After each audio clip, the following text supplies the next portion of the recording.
protests, as per the Constitution, must be peaceful and must be undertaken by people who are unarmed. What we saw last week were riots. They were not protests. People armed with all manner of weapons, threatening the police, beating up citizens, burning shops. That is not what is allowed in the Constitution. That is criminal. That is an act of terrorism against citizens of this country. And we have a duty and a responsibility to deal with it firmly, decisively, conclusively. Let me also tell every police officer who wakes up early, puts their lives on the line to be able to secure our children, our families, and our nation, that as you do that, we will equally, and we are equally obligated to make sure that we secure your families, your children, and yourself. And the government of Kenya and myself as president, I will make sure that in the discharge of your duties, every security officer is equally secured by the people of Kenya. We cannot have a country where criminals are running after police officers, where police officers are fleeing because their lives are in danger. If the life of a police officer is in danger, then whose life is safe? The moment we allow the life of a police officer who is supposed to secure our children and our families to be in danger, then our children and families and nation is not safe. Let's just put it that way. And therefore, we have a responsibility and an obligation to make sure that those who secure our families, children, and nation are secure themselves. Yes, you cannot secure others if you are not safe. And for our men and women in uniform to be safe, we must give them the equipment for them to be safe so that they can secure our nation, our families, our properties, and our children. I want to ask citizens, if you threaten the police, if you harm the police who are supposed to provide security for you and your families and your children, you are actually setting up yourself for failure. Because once you do not have security provided by the state, then gangs are going to take over. Instead of the rule of law, we will have the rule of something else. For us to have a secure nation, we must first secure the people who provide security for us. They must be safe. There is no way a person who is under siege, a person who is threatened, a person who is insecure and unsafe, there is no way they can secure anybody or make any place safe. Officers, I want to tell you, it is our responsibility as a nation. It is my responsibility as president to make sure that you are safe your families are safe, so that you can secure and make our country safe. And that I will do, and I will go out of my way.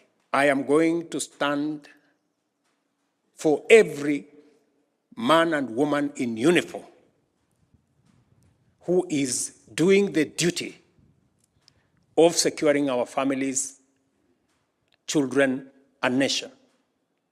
I will be there to make sure that they are not threatened, that they are safe, their children are safe, and their families are safe. Because that is the only way they can in turn secure our nation, our families, and our children.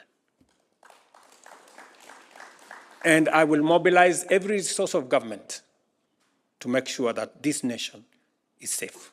It cannot be business as usual if 80 police vehicles have been burnt, when tens of police stations have been burnt, uniforms stolen, firearms stolen. It cannot be business as usual. It cannot be business as usual. We have to agree that things must change. For us, as government, for the security agencies, and for citizens as well. We are going to change the way we do business so that we can have a nation to live in. We have a nation with great potential. Kenya is a wonderful nation. It is our responsibility to make this nation great. And I have no doubt in my mind, challenges notwithstanding, I have no doubt in my mind that this nation is going to change for the better, and we are going to move this country to the next level. I am determined and I am persuaded that Kenya is going to change for the better. We have a societal issue. We have a challenge that we will attend to as parents, as leaders, religious, political, and all other leaders. The challenge we have with our children is a challenge that cannot be sorted out by government. It cannot be sorted out by police. It has to be a whole of society engagement. We have to get a whole of society engagement so that we can deal with the societal problem we have. We will have a conversation with the judiciary and all the other actors, members of parliament. I think it is time we have a law that will regulate how we carry out demonstrations in Kenya. We must protect the right of those who want to demonstrate, picket, and protest. But equally, we must also protect the right of those who don't want to participate in the demonstration. They want to go about their business. They want to go to work. They want to do they want to carry out their other responsibilities. There must be room for everybody. And as has been suggested, we must have places like what happens globally. You know, protests cannot be in other people's businesses. Protests cannot be in schools or places where people are doing other things. We must have designated areas with time, place, and those organizing. And those organizing protests must be decent enough to provide whatever it is that is at issue so that it can be attended to. So I am sure Parliament is going to provide the legislation for us to make sure that all the provisions of the Constitution are respected, those of protesters and those who, the people who are not protesters. Designated areas so that there is no destruction of people's property there is no loss of life because it is not necessary. And particularly when sometimes police stations are banned, people think, it is police, forget about it. But when you go, if you go to Kikuyu now, where I went 2 days, we went with the IG and the PS and the team, we found that the entire Kikuyu law courts were banned. Everything, exhibits, people's title deeds that were deposited in the court, documents, of all kind, were raised down, and the court was completely banned, Your Excellency. And I don't know what the relationship between the court and the Maandamano. So nobody is safe. Nobody is safe. And we are requesting our judges, as they make the decisions they make. Unfortunately, we do not have the luxury, if the country bans, that they do have, to sit down and make the decisions they make.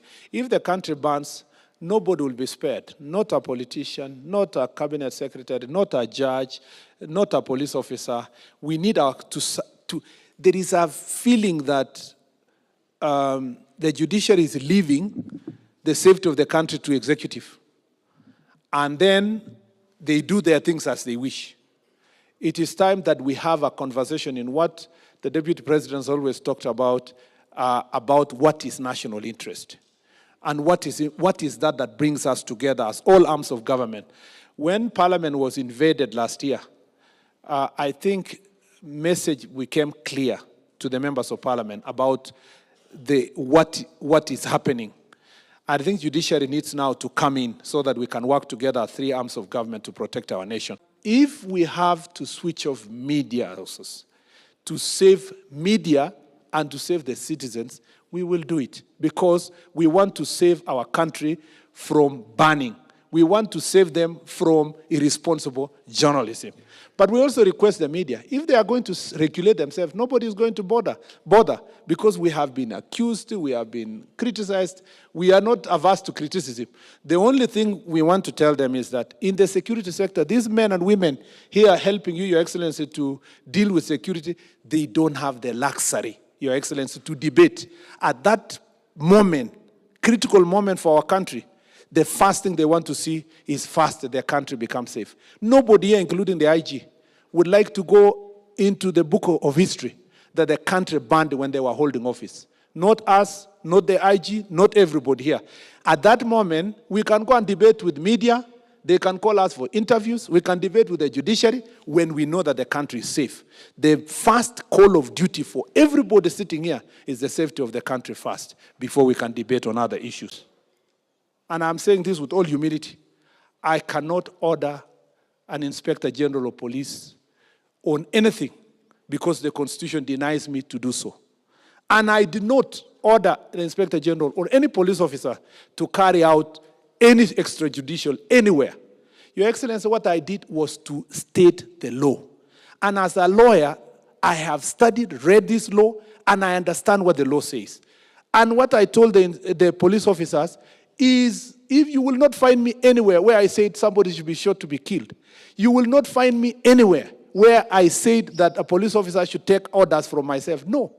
I restated the law and reminded them what the law says. And for the benefit of those, Your Excellency, who have been speaking out there, I want to read for them the National Police Service Act, Section 61(2), and particularly Schedule 6B1. Your Excellency is very clear on the use of firearm. And I want to read it verbatim. It says, Your Excellency, that firearms may only be used when less extreme means are inadequate and for the following purposes. 1, saving or protecting the life of the officer or other persons. 2, in self-defense or in defense of other persons against the imminent threat of life or serious injury. C, protection of life and property through justifiable use of force. D, preventing a person charged with a felony from escaping lawful custody. 5, or E, preventing a person who attempts to rescue or or rescue a person charged with felony from escaping lawful custody. Your Excellency, I'm not the one who wrote the law. The law says a police officer, when faced with a situation of a threat of his life, must be able to use the firearm. When a police officer is attacked or a police station is burned, no church leader will speak. No foreign envoy will speak. These so-called opposition leaders will speak. If all these people do not speak, and I am the cabinet secretary in charge of these police officers, and I am a lawyer, and I don't speak for them, who will? Who will do that? I have, as a cabinet secretary, to lead from the front. Some people don't know the life that police officers go through. Yesterday, when we were with the police officers who were going to the border, do people know how much they put their life in the line for them to fight Al-Shabaab, sleeping in Boni Forest, around the borders of this country, putting their lives to save citizens in the country? And then it has become so fashionable for all of us to close our ears